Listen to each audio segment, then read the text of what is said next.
Ketua Adun Pakatan Harapan PH Perak secara rasmi membuat petisyen kepada Jawatan Kuasa Kira-kira Wang Negara PAC negeri menggesa ia menyiasat penjualan tanah negeri di Seri Iskandar yang diperuntukkan untuk pembinaan lapangan terbang antarabangsa.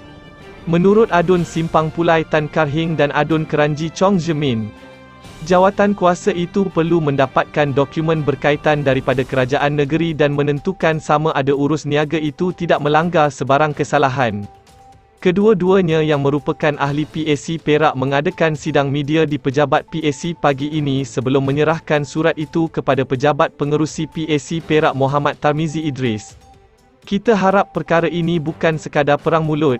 Memandangkan terdapat dakwaan yang berbeza tentang cara penjualan berlaku, penjelasan yang lebih terperinci diperlukan.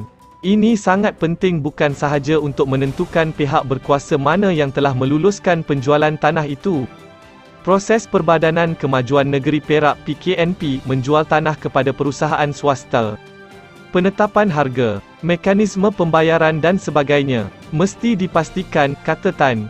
Tan berkata PAC hanya bermesyuarat sekali sejak ia ditubuhkan pada Ogos tahun lepas, dan berharap Tarmizi akan menyegerakan mesyuarat seterusnya.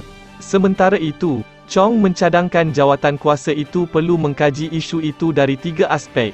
Pertama, sama ada proses sewajarnya diikuti dalam penjualan tanah itu, dan jika tidak, sama ada kerajaan negeri boleh membatalkan perjanjian itu dan menuntut semula tanah itu. Kedua, sama ada harga tanah itu berpatutan atau di bawah harga pasaran, dan sama ada terdapat rasuah yang terlibat dalam transaksi itu.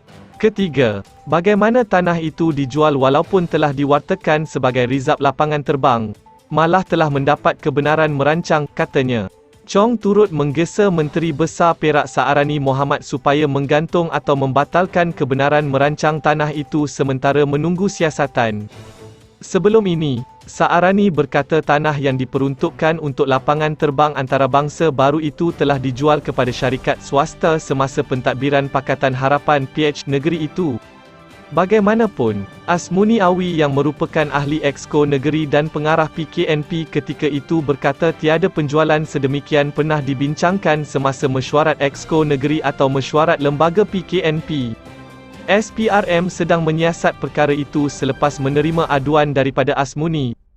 Saarani berkata dia akan menyerahkan kepada pihak berkuasa untuk menyiasat perkara itu.